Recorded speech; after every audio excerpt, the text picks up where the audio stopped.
एक बार की बात है, गांव में एक पवित्र व्यक्ति रहता था। वह हमेशा स्वर्ग और नरक के बारे में जानने के लिए उत्सुक रहता था।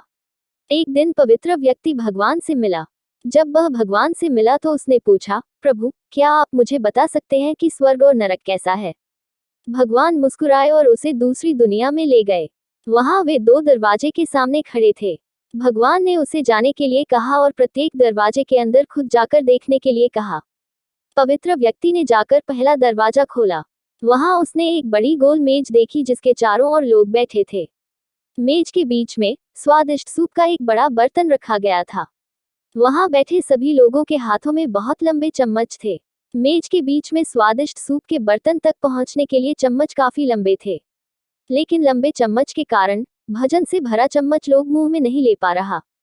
लंबे चम्मच की वजह से खाना ना खा पाने के कारण वे सभी दुबले पतले और बीमार लग रहे थे।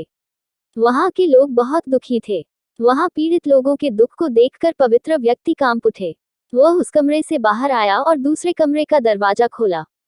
दूसरा कमरा बिल्कुल पहले कमरे जैसे ही था। बड़ी गोल मेज और उसके बीच में एक स्वादिष्ट सूप का बर्तन। वहां बैठे सभी लोगों के हाथों में लंबे चम्मच था, लेकिन यहाँ के लोग स्वास्थ्य थे। वे एक दूसरे से बातें कर रहे थे और खाना खा रहे थे। पवित्र व्यक्ति यह देखकर प्रसन्न हुआ और उस कमरे से बाहर आ गया। फिर पवित्र व्यक्ति भगवान के पास गया और कहा, मुझे समझ नहीं आया कि दोनों कमरे एक ही जैसा है। फिर भी एक कमरा दुख से भरा है और दूसरा सुख से भरा है। भगवान ने उसे समझाया, आपने देखा कि लंबे चम्मच दूसरे को खिलाने के लिए ठीक ठाक है, लेकिन खुद को खिलाने के लिए ठीक नहीं है। आप जिस कमरे में पहले गए थे वह नरक था।